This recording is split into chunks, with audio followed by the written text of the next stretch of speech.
नमस्कार। RB the vision की इस ऑनलाइन प्लेटफॉर्म पर आप सभी लोगों का स्वागत है। हम लोग यूपी SSSC द्वारा आयोजित पेट परीक्षा के लिए सामान्य अध्ययन, समान योग्यता और करंट अफेयर्स का प्रैक्टिस सेट देख रहे थे।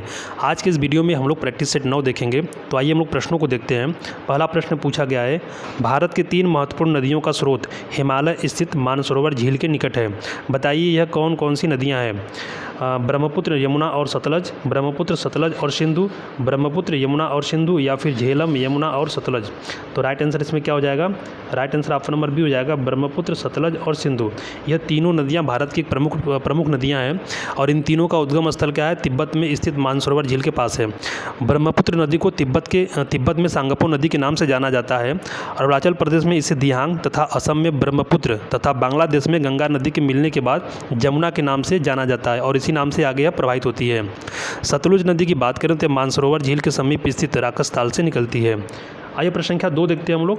प्रश्न संख्या 2 में पूछा गया है, भारत में सबसे लंबा बांध कौन सा है? भाखड़ा नांगल, रिहंद, हीराकुंड या फिर नागार्जुन। तो उसका राइट आंसर क्या हो जाएगा? Right answer option number C हो जाएगा, हीराकुंड बांध। देखिए भारत का सबसे लंबा बांध कौन सा है? हीराकुंड बांध है और इसका निर्माण किया गया था 1948 में। किस राज्य में किया गया है? तो उड़ीसा राज्य में किया गया है। और उड़ीसा राज्य में किस नदी पर किया गया है? तो महानदी पर किया गया है। 3 चीज़ याद रखना है। उड़ीसा राज्य में स्थित है, 1948 में किया गया और किस नदी पे है? महानदी पे।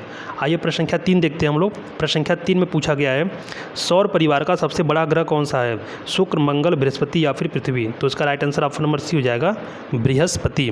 देखिए सूर्य, उसके 8 ग्रह तथा उसके अनेक उपग्रह एक पूरे परिवार की रचना करते हैं, जिसे हम लोग किस नाम से जानते हैं? सौरमंडल। बृहस्पति सौरमंडल का सबसे बड़ा ग्रह है। इसका व्यास लगभग 1,42,984 किलोमीटर है। ठीक है, और यह अपने अक्ष पर सर्वाधिक तेज गति से घूर्णन करने वाला सौरमंडल का ग्रह है। इसके अब तक कुल 80 उपग्रह खोजे गए हैं। इसकी संख्या बढ़ती रहती है, तो इसकी संख्या इसमें कितनी है? 80 है। ठीक है, इसके वायुमंडल में अब लोग बात करें तो हाइड्रोजन और हीलियम की उपस्थिति है। कभी कभी परीक्षा में ये भी प्रश्न पूछा जाता है कि बृहस्पति पर किन गैसों की उपस्थिति है? तो हाइड्रोजन और हीलियम। और जैसा कि आप सभी लोग जानते हैं कि बुध सौरमंडल का सबसे छोटा ग्रह है और यह सूर्य के सबसे निकटतम ग्रह भी है। आइए प्रश्न संख्या 4 देखते हैं हम लोग। प्रश्न संख्या 4 में पूछा गया है, अंग्रेजों के विरुद्ध खान अब्दुल गफ्फार खान द्वारा प्रारंभ किए गए आंदोलन का क्या नाम था? लाल कुर्ती, क्विट इंडिया, खिलाफत या फिर इनमें से कोई नहीं। तो उसका राइट आंसर क्या हो जाएगा? राइट आंसर ऑप्शन नंबर ए हो जाएगा, लाल कुर्ती। देखिए खान अब्दुल गफ्फार खान ने लाल कुर्ती आंदोलन चलाया था और इन्होंने इसकी शुरुआत कब की थी? जब गांधी जी ने सबने अवज्ञा आंदोलन की शुरुआत की थी, तो उस समय इन्होंने इसकी शुरुआत की थी। और इन्होंने ही 1929 में खुदाई खिदमतगार नामक एक संस्था की स्थापना भी की थी। यह भी परीक्षाओं में प्रश्न पूछा गया कि खुदाई खिदमतगार की स्थापना कब की गई थी या फिर इसके संस्थापक कौन थे? तो कौन है? खान अब्दुल गफ्फार खान। और इन्होंने पश्तो भाषा में एक समाचार पत्र पख्तून का भी प्रकाशन किया था।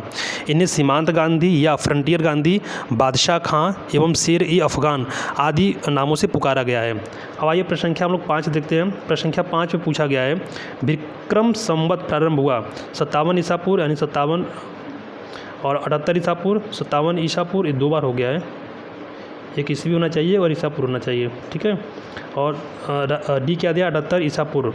तो राइट आंसर क्या हो जाएगा? राइट आंसर ऑप्शन नंबर ए हो जाएगा, 57। ये दोनों सही हो जाएगा, यहाँ पे मिसप्रिंट हो गया, यहाँ पे सिर्फ ईस्वी होना चाहिए था। तो राइट आंसर क्या हो जाएगा? ऑप्शन नंबर ए, 57 ईसा पूर्व। देखिए विक्रम संवत के प्रणेता सम्राट विक्रमादित्य को माना जाता है और उन्होंने लगभग आज से 2080 वर्ष पूर्व यानी कि 57 ईसा पूर्व में विक्रम संवत का प्रारंभ किया था।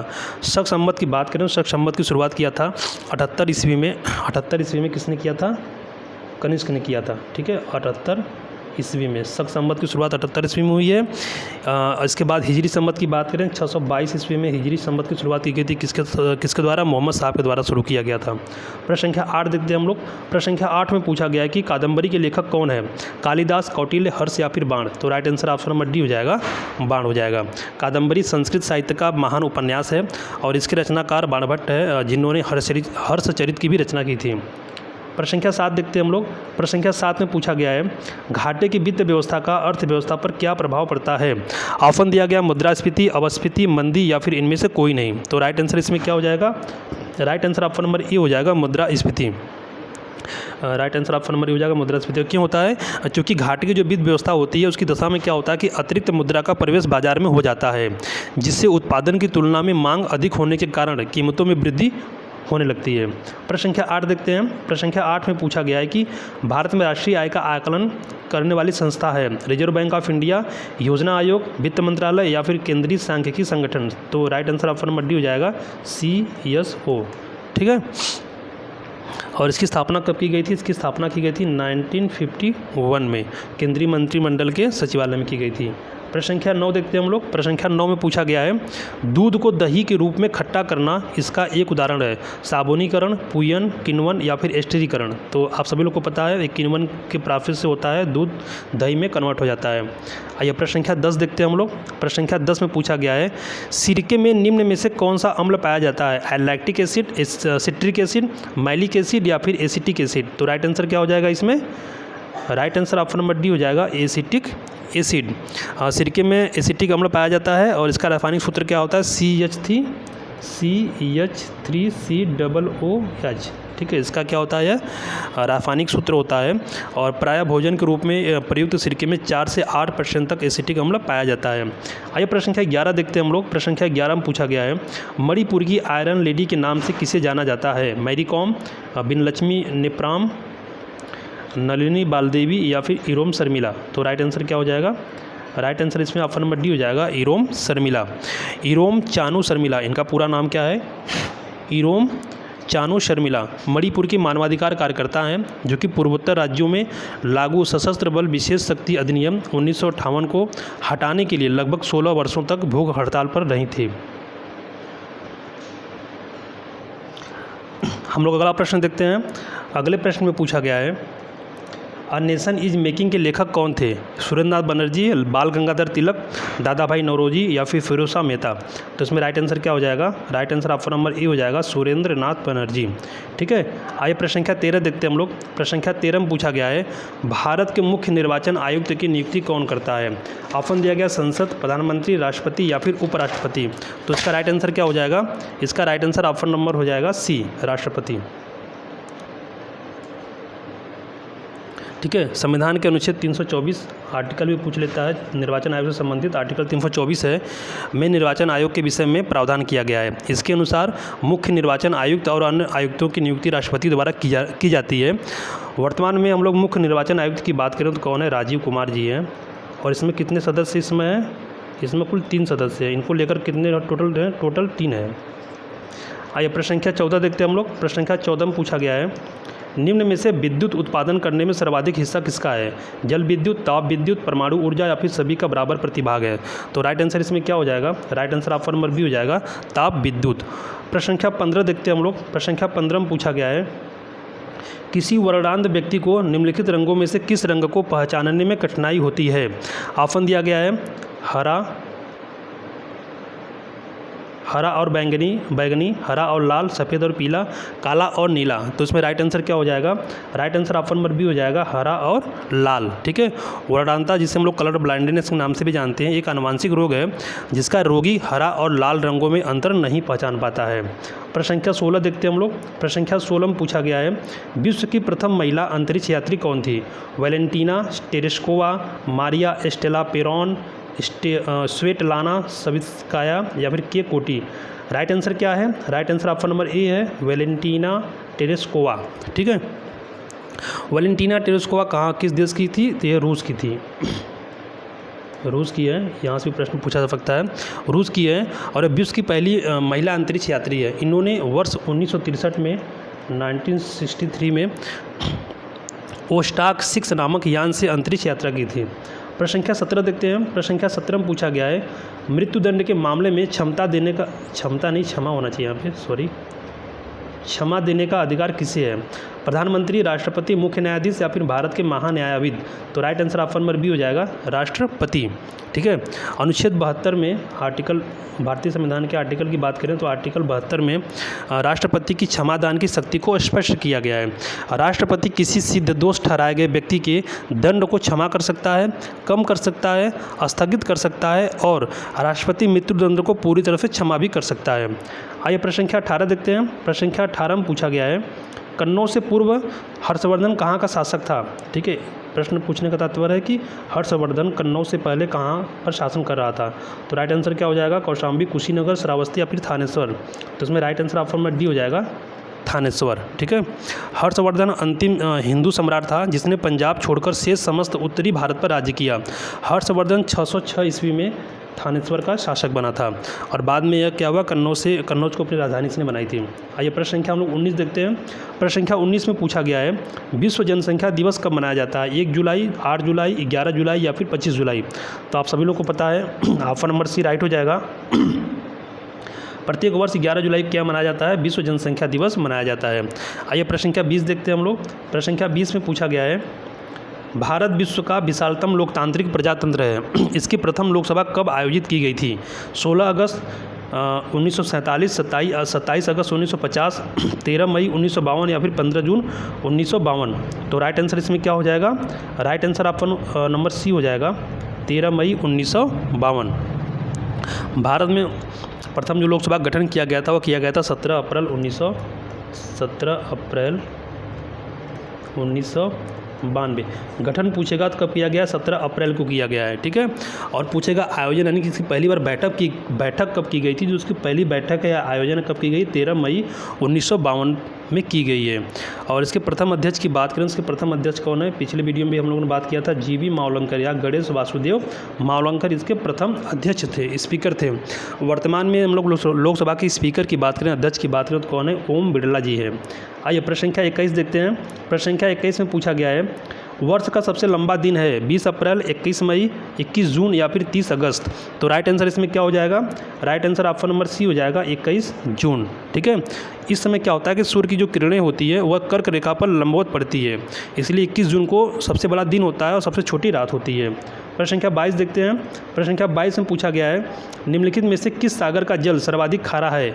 ऑप्शन दिया गया है अराल सागर, ठीक है, या अरल सागर, लाल सागर, बाल्टिक सागर या फिर मृत सागर। तो right answer option number D हो जाएगा, मृत सागर। आइए प्रश्न संख्या 23 देखते हैं। प्रश्न संख्या 23 में पूछा गया कि रक्त है, रक्त कैसा है, अम्लीय है, क्षारीय है, परिवर्तनीय है या फिर उदासीन है। तो इसमें राइट आंसर क्या हो जाएगा, right answer option number B हो जाएगा, क्षारीय। रक्त कैसा है, रक्त क्षारीय होता है। थोड़ा सा हम लोग देख लेते हैं पीएच मान और उसकी और क्षारीय अम्लीय कैसे होता है इसके बारे में जान लेते हैं। पीएच मान जो होता है, पीएच जो वैल्यू होती है एक संख्या होती है जो पदार्थों की अम्लीयता व क्षारीयता को प्रदर्शित करती है।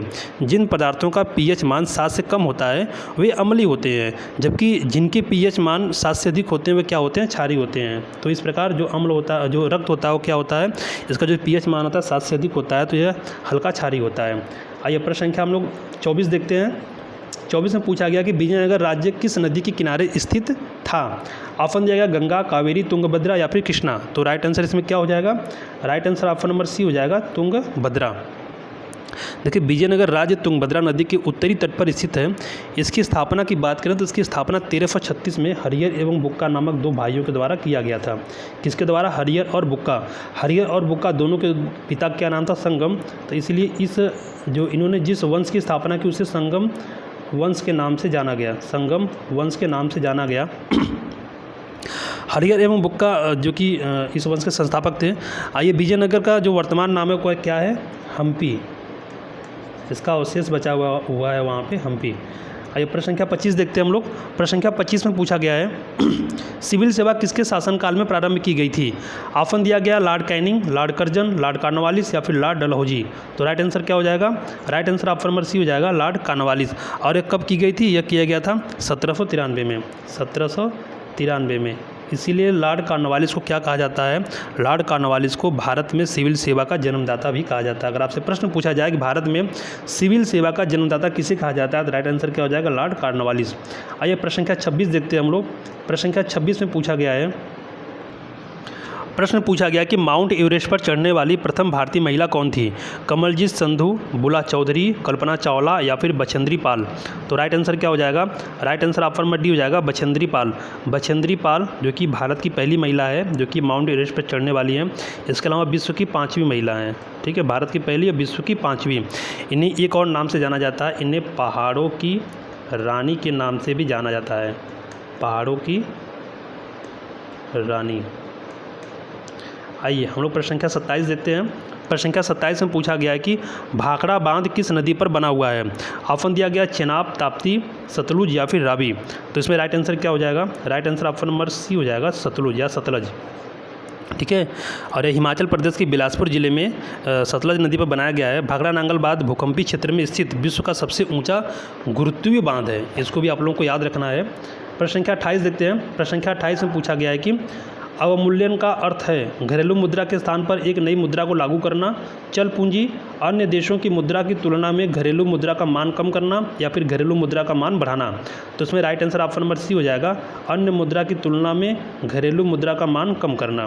प्रश्न संख्या 29 देखते हैं हम लोग। प्रश्न संख्या 29 में पूछा गया है कि मुख घाटी यानी साइलेंट वैली कहाँ स्थित है भारत में? केरल, बिहार, महाराष्ट्र या फिर त्रिपुरा?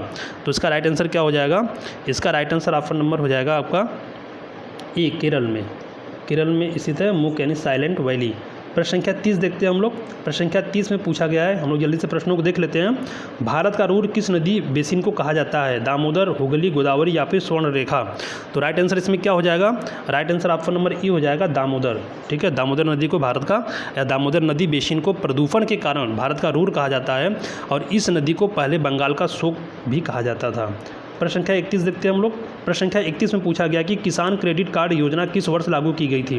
1995 टू 96, 1998 टू 99, 2000 टू 2001 या 2004 टू 2005? तो राइट आंसर इसमें क्या हो जाएगा? राइट आंसर ऑप्शन नंबर हो जाएगा इसमें बी, 1998 से 1999। आइए प्रश्न संख्या हम लोग, सॉरी गलत हो गया राइट आंसर इसमें होगा 1995 से 1996, नहीं सही है, इसका राइट आंसर यही होगा 1998 से 1999। आइए प्रश्न संख्या 32 देख लेते हैं हम लोग। प्रश्न संख्या 32 में पूछा गया है, निम्नलिखित में से कौन से महत्वपूर्ण व्यक्ति सभी तीनों गोलमेज सम्मेलन में भाग लिए थे? यानी वह ऐसे कौन से व्यक्ति थे जिन्होंने तीनों गोलमेज सम्मेलन में भाग लिया था, पार्टिसिपेट किया था? मदन मोहन मालवीय, एनी बेसेंट, महात्मा गांधी या फिर B.R. अम्बेडकर? तो भीमराव अम्बेडकर ऐसे व्यक्ति थे जिन्होंने प्रथम, द्वितीय और तृतीय यानी तीनों गोलमेज सम्मेलनों में भाग लिया था। आइए प्रश्न संख्या 33 देखते हैं हम लोग। प्रश्न संख्या 33 में पूछा गया है कि भारतीय अर्थव्यवस्था का मेरुदंड कौन सा क्षेत्र है? सेवा क्षेत्र, वित्तीय क्षेत्र, पर्यटन क्षेत्र या फिर कृषि क्षेत्र? तो right answer option number D हो जाएगा, कृषि क्षेत्र। प्रश्न संख्या 34 देखते हैं हम लोग। इसमें पूछा गया कि हंटर आयोग ने किसके विकास पर अधिक बल दिया? प्राथमिक शिक्षा, माध्यमिक शिक्षा, स्त्री शिक्षा या फिर तकनीकी शिक्षा? तो इसमें राइट आंसर क्या हो जाएगा? राइट आंसर ऑप्शन नंबर ए हो जाएगा, प्राथमिक शिक्षा।